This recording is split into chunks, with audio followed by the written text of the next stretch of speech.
Never give in, never give in, never, never, never, never, in nothing, great or small, large or petty, except to convictions of honor and good sense. He said it to schoolboys, not soldiers. October 1941, Harrow School. London shaken by bombs, the air tasted of smoke and loss. And Winston Churchill, the man who carried a nation's fear on his shoulders, stood up and told them the simplest, hardest rule in the world. Do not surrender your post, not to fear, not to fatigue. Not to the hour when the dark feels thicker than the dawn. That line didn't come from a man who'd lived an easy life.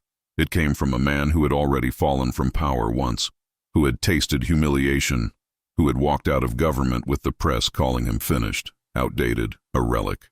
A man who had made colossal mistakes and buried friends lost to those mistakes. So when he said never give in, he wasn't selling a slogan. He was offering a discipline, a way of walking through fire without pretending it isn't hot. Let's step into one letter, one room, one decision at a time. Because what he meant then still matters now. And if you listen closely, if you let his words sit in the silent room where you make your hardest choices, you might find that he's still speaking to you. Not with fanfare, not with trumpet blasts, but with a kind of worn, battle-scarred wisdom that says, you can stand. You must stand. And here's how. Begin with the boys. Harrow, 1941. Picture the school hall, dark wood, the smell of old paper, the echoes of songs from a time when the world still felt safe. Outside, the sky has been ripped by raids, roofs torn open, families sleeping in underground stations. Churchill steps up. He's heavier now, older, tired beyond words, but his eyes are bright with a certain stubborn light. He doesn't give them a long list. He gives them a single standard. Never give in, except to honor, except to good sense. That last part is crucial. It's not blind stubbornness. It's not pride for pride's sake. It's stubbornness in service of something higher, courage with a compass. He's telling them, and he's telling you, that there will be days when quitting will wear the mask of reasonable, when folding will dress itself up as wisdom, and on those days you measure the moment against honor and good sense, not your feelings in the 2 a.m. dark. But what forged that line? Go back a quarter century. The Dardanelles, Gallipoli. A plan that promised a door into Europe and ended in carnage. Churchill bore the weight of it. He was demoted. He resigned. And in the ash of that failure, he wrote to the person whose opinion mattered most to him, his wife, Clementine. In those private letters, he wasn't a lion. He was a bruised man, wondering if the road to redemption was closed. He painted to quiet his mind. He read. He walked. He brooded. He wrestled with the black dog. Think about that. The man who would later become the symbol of defiance once sat in a quiet room, stripped of titles, building himself back piece by piece. Not with grand rallies or applause. With a brush, a book, a walk, a letter. Sometimes resilience is not dramatic. Sometimes it's painfully ordinary. It's the daily choice to keep hold of the thread of your future when your present looks like ruins. He would later give another line, one that is almost brutal in its clarity. I have nothing to offer but blood, toil, tears, and sweat. That wasn't just a sentence. It was a contract. May 1940, at the very moment he took the helm of a country on the edge. He told the House of Commons what he had to give, and what he would need from them in return. No quick wins, no miracle cures. Only the long grind, with a promise at the end. Victory, if we hold. What does that mean for you, here, now? It means you stop pretending that meaningful change comes without a cost. You stop bargaining for a version of success that requires no sacrifice. It means you decide what you're willing to pay, and then you pay it, daily. You make a vow to yourself in the most private language you own, and you keep it when no one is looking. That's what blood, toil, tears, and sweat looks like at 6 a.m. or at midnight, when the next step feels pointless. One more page of study, one more awkward conversation, one more day sober, one more application sent, one more brick laid on a wall only you can see. And still, there's a deeper layer. because endurance without meaning is just punishment. Churchill understood that. He didn't just push, he pointed. He said plainly why the suffering mattered. Not for the sake of suffering, but for the sake of a future worth bleeding for. When he said, "What is our aim?" I can answer in one word: victory. He reminded everyone that the hardship was not the story, it was the bridge. Your own battles need that clarity. What are you building? Name it. What are you saving? Define it. What do you refuse to lose? Speak it out loud, even if your voice shakes. Aim turns pain into a path. He made aim personal too. He kept people in his sentences. Our island, our homes, our people. When you choose to carry on, attach it to faces. To your child who needs a stable parent. To your aging parent who needs steadiness. To your future self, 5 years from now, who deserves to meet someone brave. Courage is not an abstract virtue. It wears names. This is where another moment breaks in. The beaches. June 1940. France collapsing. Rescue from Dunkirk. Remarkable but costly. Britain stands, alone and exposed. Churchill steps into the house and says what many would not dare to say out loud. We shall fight on the beaches. We shall fight in the fields and in the streets. We shall never surrender. He spoke a vow into a vacuum of certainty. He gave shape to the nation's spine. Imagine applying that vow to a single day of yours. Not a grand speech, just a quiet sentence in a mirror. Today, when fear pulls, I will fight in the inbox, in the meeting, in the commute. I will not surrender the small posts that make up the front line of my life. Because the small posts are how you hold the line. Churchill didn't promise that keeping the beaches meant no losses. He promised that holding the beaches meant no surrender. Different promise. Stronger spine. But let's circle back to failure, because you and I both know that hero speak doesn't erase the bruises. Gallipoli never disappeared from his story. It lived there like a scar, visible in certain light. Instead of pretending it wasn't there, he did something tougher. He learned. He insisted that the pain pay tuition. He asked, sometimes with savage honesty, "What did this teach me? How can I use this? Where do I need to ask for help?" He accepted the cost of being wrong without accepting the identity of a failure. That distinction saved his future. It could save yours. The private Churchill had a mantra, a little rough around the edges, that staff would hear when the day chewed him up. KBO, keep buggering on. It sounds blunt because it is. It was his way of simplifying the choice when complexity tempted him to collapse. Not everything needs a fresh strategy. Sometimes it needs another hour, another attempt, another polite email, another lap around the block. KBO. You can hear the tired smile in it, the shrug, the choice.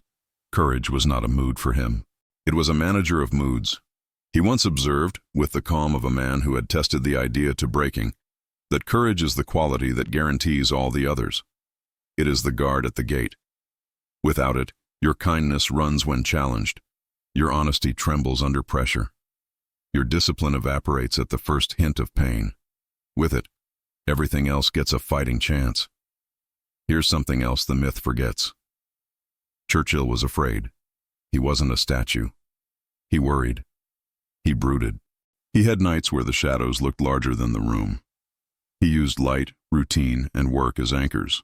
He set meetings early, not because he loved mornings, but because structure can shepherd courage into the day. He didn't wait for bravery to visit. He built a place for it to live. Now imagine your own version of those anchors. A 3-line morning plan, the first call, the hard task, the non-negotiable habit. A quick evening review, what you learned, what you'll face tomorrow. A short walk when the walls lean in. A single page from a book that steadies you. These are not glamorous. They are not Instagram-worthy. They are the roots that hold the tree in a storm. He also understood the power of naming a debt.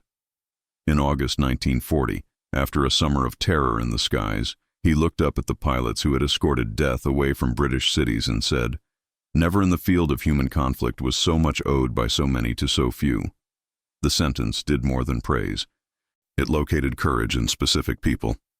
It created gratitude, and gratitude creates energy. Who are your few? Name them. Thank them. Your energy will change. Quick pause. What is the one Churchill line that hits you hardest right now? Tell me in the comments. And if these lessons help you hold the line in your own battles, tap like and subscribe so you don't miss the next episode. Listen to the way he closed the circle on effort and outcome. He never promised control over results. He promised fidelity to the effort. Blood, toil, tears, and sweat was a pledge of inputs. Victory was a faith in what those inputs could purchase over time. In your own life, demand this of yourself. Clear inputs, measured daily, owned personally. Release the outcome from your clenched fist. Do the work. Count the work. Adjust the work. Repeat. That's the whole secret hidden in plain view. There's a moment, few people quote it, but it mattered. As Prime Minister, in the worst weeks, he would go visit bomb sites before the sun was fully up. He stood in the ruins with the dust still in the air and the tea still hot in the flasks offered by shaking hands. He didn't do it for a photo. He did it so his decisions carried the weight of real lives. Leadership lives or dies by that weight. If you lead even 2 people, remember this. Your choices are not abstractions. They land on backs. They shape sleep. They change grocery lists. Walk the ruins. Know the cost. Then decide. And yet, while he carried the nation, he let himself be human. He painted in bright colors, a therapeutic rebellion against gray days. He fed his mind with history and poetry. He sat with friends and laughed loudly at jokes told for the 10th time. He gave himself moments that weren't about duty but about life. That wasn't indulgence. That was maintenance. A burnt wick can't carry a flame. Plan your laughter. Schedule your rest. Protect 1 hour a week that exists for no reason except joy. But imagine if he had done the reverse. Imagine if he had hidden in his rooms and let the dark define the day. We don't tell that story because it didn't happen. Why? Not because he was magical, but because he had a rule and he kept it. Never give in, except to honor and good sense.